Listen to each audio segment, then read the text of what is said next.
And welcome to the last episode of this series about the Christian stance on abortion.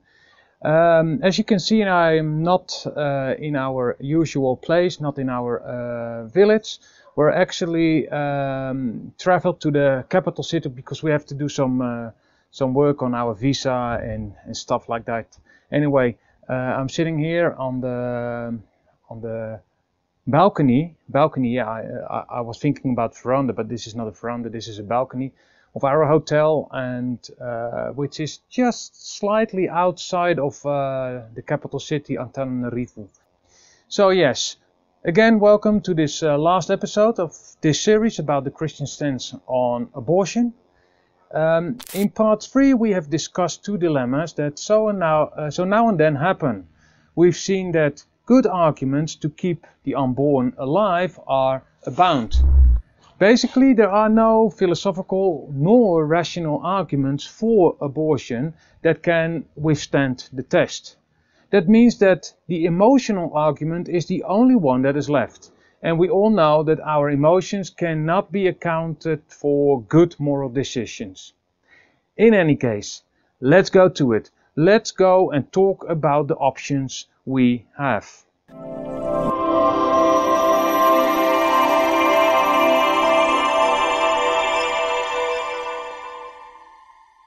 So, living in a democracy, Christians are free to express their values on human life. Nevertheless, we cannot force our morality on other people. And this is why we need to walk down the legal ways instead.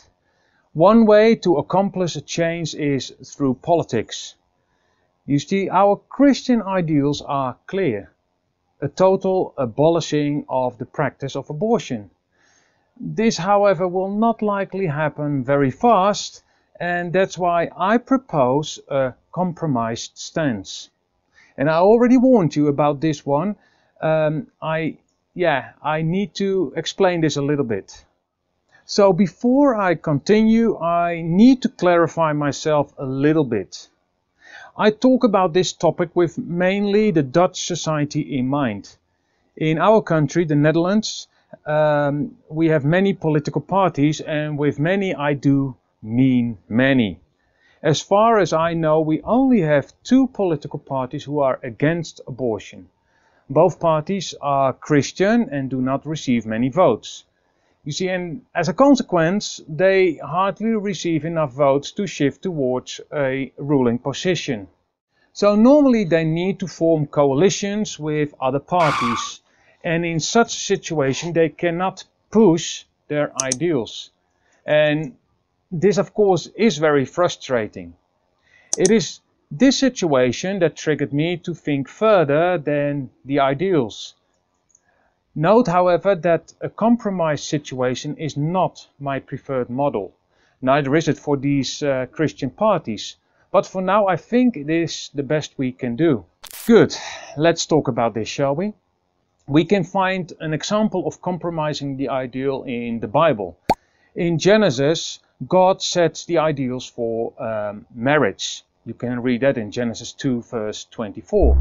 Later, Moses allowed the people to divorce their wives. You can see this in Deuteronomy. According to Jesus, Moses actually accepted divorce because of the hardness of the people. Matthew 19. Jesus implied that Moses compromised the ideal in such a way that at least the divorced woman or woman could be married by another man. Likewise, Christian politicians should consider a compromised agenda. Well, that is to say, they can try to change the conditions and timescale for abortions, focusing on the politically feasible and not on the ideal. This way, they can change the abortion law in gradual reductions. And I know this requires a big change of thinking for many Christians. It did for me, and understandably so. Compromise on abortion can be seen as agreeing with a terrible sin.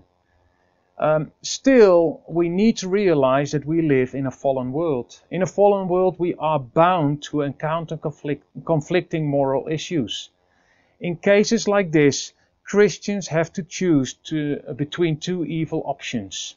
And in such a situation, choosing the less evil and thus saving a few is better than saving none.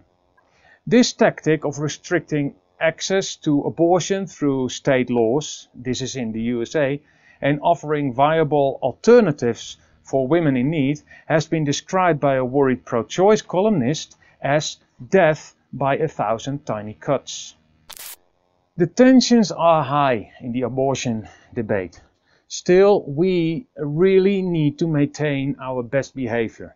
Even though you might think of abortion as murder, on which I wouldn't disagree, it is better to control your tongue, like James says in James chapter 1. Normally women do not go through abortion light-hearted.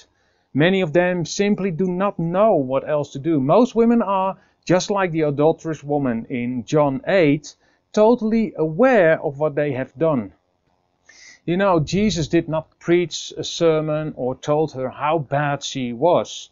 The woman probably knew just fine what Jesus' ideals were. Still, Jesus showed compassion, grace, and love.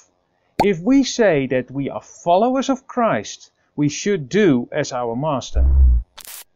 Now, I did read some comments on other videos, and some guy or woman, I don't know, I actually said that the biggest problem for pro-lifers is that we have a hard time to come up with alternatives for women in need. And actually this was what I was thinking about as well when I was writing this script. You see, women who consider abortion generally have no reasonable idea of the alternatives, or they are strongly influenced by their surroundings, such as family or friends. It would be good if local churches become known as active pro-life communities. The topic should be in every church's agenda. Education is crucial to help Christians understand the dilemmas that some women go through. See, many of the topics we discuss in our churches are about foreign affairs. It's almost always about the troubled Christians in Ethiopia or in Muslim countries, which is good, but we shouldn't neglect the need that's going on around us. So what I said, many of the human rights issues which we discuss in our churches and which we hear in the sermons are mostly about foreign dilemmas. And while this is of great worth, we should not and we cannot close our eyes for the problems of our neighbors that are closest to us. Information centers can be of great use for women who feel that they are stuck. We can even consider to take up arms with non-Christians in setting up such centers. And really, there are many non-Christians that are totally committed to the pro-life movement. This may be considered as another compromise, but can prove to be even more effective in reaching women because some may have not much affinity with Christians. But still, I think and I believe that we have a wonderful message in a society where one's own choice is celebrated. I mean, part of the Christian message is the promotion of freedom of choice, freedom of speech, and the freedom to choose any religion, school, healthcare center you like. Freedom should be one of the trademarks of biblical Christianity as long as this freedom doesn't harm others. So in that light, we might consider to work together with people who are maybe even from a other religion, Muslims for example. But anyway, I'm just thinking this through because sometimes you need to step out of your comfort zone and see what you can do. One thing we can't do is just sit on our butts and do nothing. We need to come up with ideas how to help women in need. Okay, let's wrap up this topic. We have seen that Christians cannot accept legalized abortion. It is just absolutely immoral to say that the unborn cannot be seen as human. As I argued in the previous episodes, the unborn should be entitled for all basic human rights. This is scientifically, morally, and legally undeniable. I would even say it is our full duty to protect the unborn against any harm. Why? Simply because the unborn is a human being. Human rights are there to protect not only the strong, not only those who can talk or can run away, but in the first place, human rights are there to protect those who can't protect themselves. I also argue that doctors need to do their utmost to save the unborn from harm in cases where a mother needs treatment for a life-threatening situation, such as cancer. It might happen though that the medics unintentionally fail to save the unborn. And if this happens, and it is really intentionally, I would not consider this as immoral or wrong. Especially in the early stage of pregnancy, the baby cannot survive outside the mother's womb.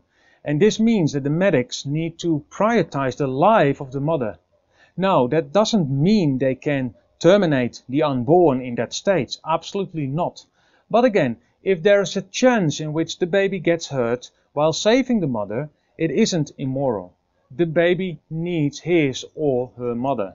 It is such a blessing though to see that the medical achievements are progressing, and rapidly that is. Last week I read about a baby, still a fetus, of 21 weeks and 3 days. It has been saved. It was born way too soon and the doctors gave the boy 0% chance. Still the parents wanted them to try, and now the boy just had his first birthday. Glory to God, who gave us a brain to use. And when we use our brains to the glory of God, we can achieve great things. In this last example, saving the life of a very young boy. Anyways, this was the fourth and last episode on this topic, and now I am very curious about your thoughts. What do you think about my rather controversial stance on compromising the ideals? And keep in mind, saving a few is always better than saving none. And maybe you have some good strategical ideas of your own. I mean, I come up with just another controversial idea of working together with non-Christians, but maybe that's just too much for you and you have some ideas of your own. You know, we do not live our lives in order to disagree and argue with everybody and everything while sitting safely behind our laptops. Nope, all major changes in the world came about because of proactive people. We, as Christians, shouldn't be laid back. Jesus wasn't silent. He actively obeyed God in everything, and we are to follow his example. So do take a look in the description of this video. I always try to add all relevant links. Also in that same description you'll find ways to support me, and your support will be used for making new videos like these. Anyway, thank you very much for watching. God bless you, and we'll see each other in the next video. Thank you for watching this video. You can give me a thumbs up if you liked it. You can also subscribe to my channel, or even better, follow me on Odyssey. That way you will never miss a new video. You will find all the links in the description below.